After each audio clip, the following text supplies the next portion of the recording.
largely left out of the economic framework of America.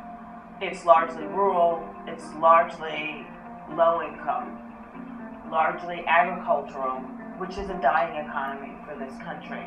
But it's also an area that has rich cultural heritage, rich potential in the people, rich potential in the natural resources.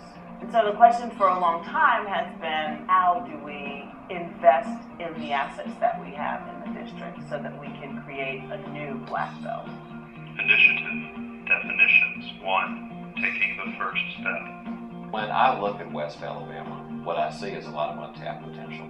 The thrust of Initiative 7 was to take some of this untapped potential and to harness it into something positive. Shortly after Arthur Davis won the primary, he asked me a simple question: what can I do as a congressman to invest in wealth creation for my district?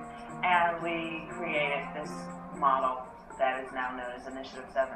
Initiative 7 is a completely different model because it allows people for the very first time to take academic research studies that have been conducted and have it translated into real life language, real life opportunities and experiences that they can take and use within their communities. What we really envision is that Initiative 7 will launch a series of projects that are indigenous, homegrown projects in the region that will address everything from healthcare to education to workforce development to various other strands of community growth and development. I like to think of Initiative 7 as a pipeline. If you're building a building, then you want to, in order to get the building up, you have to create the infrastructure. You have to have the water, you have to have the sewer, you have to have the gas, you have to have the electric in order for the building to go up. If we're going to build the Black Belt, we have to have similar infrastructure, but it has to be around the issue of creating wealth for people.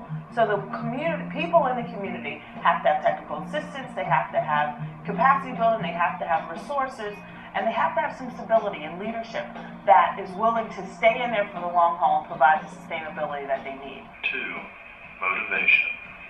We met with the people first in a conference, and over 200 people showed up.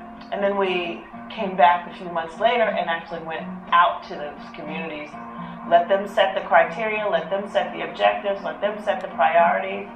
And then once they had set those, then we said, now bring us your ideas, bring your projects, tell us what you're thinking about doing. These meetings are held once a month, and so it's a building process, and you were able to see people take a simple idea, something that they see as being a need in their community, and seeing those ideas being formulated into projects and finally into conception.